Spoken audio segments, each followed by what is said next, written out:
உங்களை தேடி ஒரு நற்செய்தி வந்திருக்கிறது. என்ன நற்செய்தி என்றால்,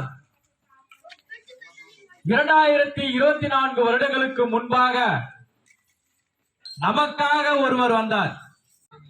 நம்மளுடைய மீறுதலுக்காகவும் நம்மளுடைய பாவங்களுக்காகவும் மரிக்க வேண்டும் என்று ஒருத்தர் பிறந்தார். அவர்தான் ஆண்டவர் ஆகிய இயேசு கிறிஸ்து. அந்த இயேசு தான் சொல்றாரு, நானே வழியும் சத்தியமும் ஜீவனமாய் இருக்கிறேன்னு சொல்லி. சரீரம் முழுவதும் குஷ்டரோகம். அம்மா நல்லா கேளுங்க, தன்னுடைய சரீரம் முழுவதும் குஷ்டரோகம். அவனும் சின்ன குழந்தையில அழகாதான் பிறந்திருப்பான், பிச்சை எடுத்து தான் பழக்க வேண்டிய சூழ்நிலை. அப்படியாப்பட்ட குஷ்டரோகம் இந்த நாளிலே கூட நம்மளுக்கு அநேக பாடுகள் இருக்கலாம், அநேக துன்பங்கள் இருக்கலாம். அல்லேலூயா.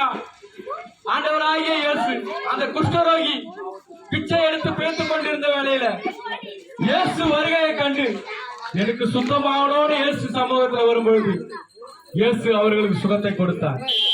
இன்னைக்கு நம்மள கூட அநேகர் பாடுகள் மத்தியில இருக்கலாம், போராட்டங்கள் மத்தியில இருக்கலாம், வியாதியின் மத்தியில இருக்கலாம். ஆனால் உங்களை தேடி இயேசப்பா வந்திருக்கிறார்கள். உங்களுக்கு ஒரு பூர்ண சுகத்தையும் பூர்ண விடுதலையும் பூர்ண சமாதானத்தையும் கொடுக்க அவர் வந்திருக்கிறாருங்க. அப்படியாப்பட்ட இயேசுவை நீங்க ஏற்றுக்கொண்டீங்கன்னா உங்க வாழ்க்கையில ஒரு சமாதானம் கிடைக்கும், உங்க வாழ்க்கையில ஒரு சந்தோஷம் கிடைக்கும். அந்த இயேசுவை தான் நாங்க அறிவிக்க வந்திருக்கிறோம். ஏன்னா உனக்காகவும் எனக்காகவும் மரித்த ஒரே கடவுள் இயேசு மாத்திரம்தான். ஏன்னா அவர் மீண்டும் வரப்போறார்.